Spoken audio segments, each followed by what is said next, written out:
राहुल गांधी को, तेजस्वी यादव को तो बताना पड़ता है कि बिहार में मुद्दा अनएम्प्लॉयमेंट है, विकास है, युवा है। ये तो हालत है। मोजा पहन के अगला, मोजा पहन के नागर साहब सिंगाड़े के खेत में जा रहे हैं अगला। अब क्या करोगे शहजाद? देखिए, अवसरवाद की बात हुई। अवसरवाद तो ये बिल्कुल नहीं है कि कल आम आदमी पार्टी के साथ आज तलाक, कल समाजवादी पार्टी चिरकुट छुटवैया अजय राय उनको गाली दे आज 7, फिर टीएमसी के साथ अलायंस है आपका दिल्ली में पर बंगाल में तलाक, लेफ्ट के साथ अलायंस है बंगाल में पर केरल में तलाक। ये अवसरवादिता नहीं है, ये तो एकदम स्थिरता है, स्थिर अलायंस है। दूसरी बात पे आते हैं। अब देखिए, किसी ने यहाँ पे शायरी करते करते बोला मैं चमन हूँ। चमन तो आप हो। सरकार से लड़ता हूँ, वफादार वतन हूँ। तो वफादार वतन साहब, ये आपके नेता आईपी सिंह ने बोला कि भारत की स्थिति तो नेपाल से भी गई गुजरी है। ये वतन के साथ है, चमन के साथ है। दूसरी बात, आप बता दीजिए कि रेड फोर्ट पर हमारा इंडिपेंडेंस डे का कार्यक्रम होता है, नेता प्रतिपक्ष ने उसका बहिष्कार कर दिया। आप तो वतन के साथ है ना, वतन के साथ या नेता प्रतिपक्ष के मलेशिया जाने के साथ, बता दीजिए। तीसरी बात, 370 हटा तो एक संविधान पूरे देश में बाबा साहब का लागू हुआ। पहली बार वाल्मीकि समाज को अधिकार और वोटिंग का अधिकार मिला, और भारत का एकीकरण रूहानी रूप से भी भौगोलिक रूप से भी हुआ। इसका विरोध किसने किया? कांग्रेस पार्टी ने। आप 370 हटने के साथ, मतलब कि वतन के साथ, संविधान के साथ या संविधान के खिलाफ, बता दीजिए। और देखिए, जनरल मुनीर का स्टेटमेंट तो मैंने देखा था, पर आज जनरल किदवाई का स्टेटमेंट आपने देखा? जनरल किदवाई का स्टेटमेंट आया, हिंदू मरेगा तब जाकर आजम खान बनेगा। और उनके नेता आजम खान ने क्या बोला था कि जब कारगिल पे फतेह हुई तो किसी ने भारत माता की जय ने नारे नहीं लगाए, केवल एक सांप्रदायिक नारे लगाए। ये जनरल किदवाई है और जनरल मुनीर है। ये general Let the people's court decide। भाई, जनता के कोर्ट को डिसाइड करने दीजिए। मैं अगर जो आपने कहा, जो शहजाद ने कहा, लेकिन बेचारे सतीश जी को तो बोलने दीजिए। उन्होंने बोला कि असम का लाल हेमंता मरेगा, बिहार भैया कोई किसी don't call for someone's death. No मरेगा प्लीज, तो आजम खान बनेगा। ये Azam Khan, I don't support such grabber. There is no call for violence. Khan रमा दे, call for violence is wrong, call for violence is wrong, call for violence is wrong. Coming back on topic. देखिए, आप लोग topic देखिए। आजम खान को defend करना गलत था, गलत है, गलत रहेगा। सतीश प्रकाश जी, अरे मैं आ रहा हूं किदवई साहब, आपके नेता नहीं इतना डिफेंड कर रहे हैं जितना आप करना चाह रहे हैं। मलूक नागर जी से पूछ लीजिए स्टेटमेंट हुआ कि नहीं। भाई नागर साहब, अभी नागर साहब अलग टेंशन बोला था कि नहीं बोला था? अभी नागर साहब अलग। अभी एक सतीश जी, क्या हो रहा है? सतीश प्रकाश जी, आ रहा हूं रत्नाकर जी, आ रहा हूं। सतीश प्रकाश जी, ये सबको सुना आपने। सतीश जी, आज से मैं general Satish ji, field marshal Kidwai बोल। एक सेकंड भाई, एक सेकंड। सतीश जी बोलिए। अकीब मल्टी कर्मा, थैंक यू। सतीश जी बोलिए।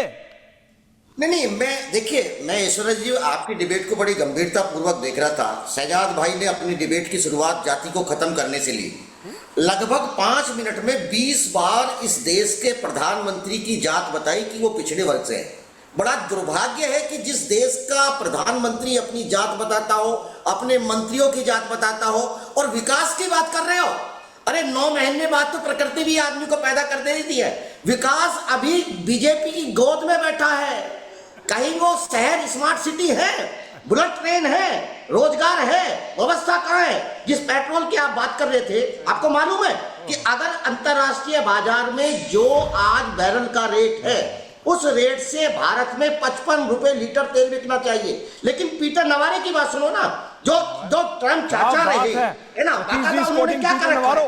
पूरी की पूरी इकोनॉमी डिस्टर्ब कर रखी है। और जिस जीएसटी की आप बात कर रहे हैं, जीएसटी आपने लगाया ना।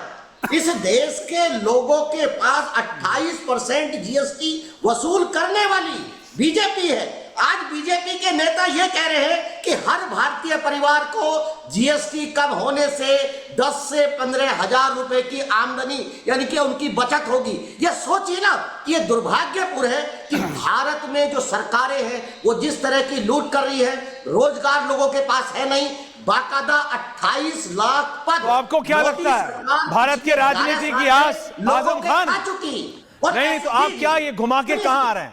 तो आप क्या कह रहे हैं कि आजम खान आज से भारत की राजनीति? 1 मिनट तो बोलने दो भाई। अरे 1.5 मिनट तो हो गया जी, 1 मिनट बोलने दो ना। अच्छा, शहजाद पूनावाला जी, शायद आपको मालूम नहीं है कि 370 के बाद आप वोट राइट की बात कर रहे। भारत में वोट डालने का अधिकार भारत की तमाम जनता को 1935 में मिल गया। एक वोट का अधिकार। सुनिए, कोई भी हो, चाहे वो नॉर्थ ईस्ट हो, आपको चाहे पता है वो वाल्मीकि दिल्ली हो, समाज को नहीं था जम्मू कश्मीर में। 370 से भी पहले आपको पता, देखिए सतीश जी, बहन जी प्रो बीएसपी भी नहीं लिखने देंगी। नहीं, मैं आपको समझा रहा हूं एक बात सुनिए, आप क्या नहीं बोलूं। बहन जी को पता लग गया प्रो बीएसपी भी नहीं लिखने देंगी, बात समझिए। अभी she is back on the rise. अगर आप फैक्ट्स के साथ नहीं आओगे तो मैं आपको बता रहा हूं, गलत फैक्ट्स नहीं। सुन लिया मैंने, आपके फैक्ट्स गलत है, आपके फैक्ट्स गलत है। रत्नाकर त्रिपाठी एंडिंग कमेंट्स सबके पास आ रहा हूं। त्रिपाठी जी, विडंबना यह है कि जिस देश में एक मंत्री किरण रिजिजू कहता है कि मैं अरुणाचल प्रदेश का हूं और मैं बीफ खाता हूं, मुझे रोक लेगा, वो पार्टी बोलती है गाय की रक्षा। अभी उनके प्रवक्ता बोल रहे थे अजय राय अखिलेश के बारे में कि उन्होंने ऐसा कहा साथ में। अरे भैया, अपना आर्टिकल देखो ना शहजाद। अखिलेश जी तो बोलो, अखिलेश आपका यार है, मित्र है क्या? अखिलेश जी तो बोलो। Shahzad coming in defence of Akhilesh. Akhilesh ji भी नहीं बोलेंगे क्या?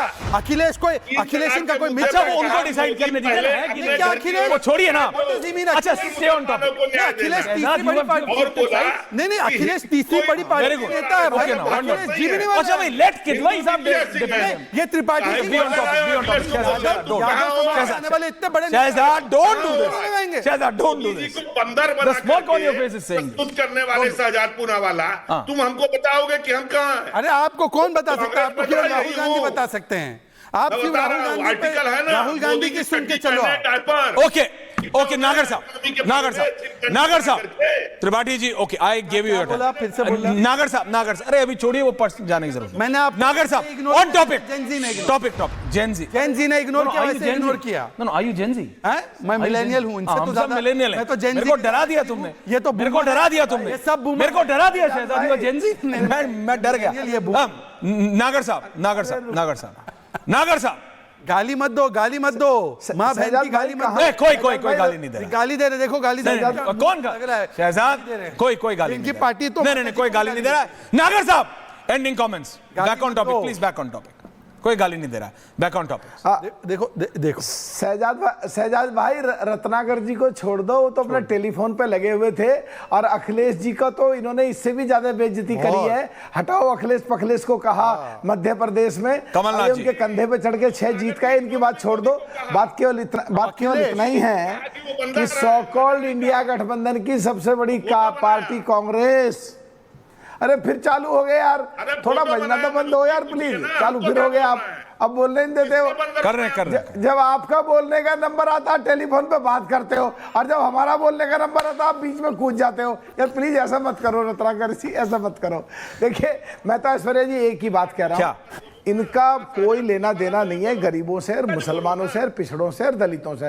राहुल गांधी जी खुद कह चुके हैं, आज ये क्या डिक्लेयर करेंगे कि अगर आगे 29 में काल्पनिक तौर पे अगर मान लें तो क्या पिछड़े को या दलित को प्रधानमंत्री का कैंडिडेट बनाएंगे? पूछ लो कांग्रेस से जो बनाएंगे। तीनों अरे पार्टी से निकाल देंगे त्रिपाठी जी। अभी वाइस प्रेसिडेंट का ही बना लेते। नहीं, वो होगा नहीं। किदवाई साहब एंडिंग कमेंट्स। किदवाई साहब, थैंक यू। देखिए, अभी ऐश्वर्या जी ने, मल्लूक जी ने कहा कि किसी पिछड़े या दलित को प्रधानमंत्री बनाएंगे। अरे आदरणीय अखिलेश यादव जी इस देश के प्रधानमंत्री बनेंगे और वो पिछड़े ही हैं। राहुल जी, तो आप लोग इस चीज से बिल्कुल हो रही है। उसके बाद में मल्लूक नागर जी आप फिर हमारे साथ आ जाएंगे।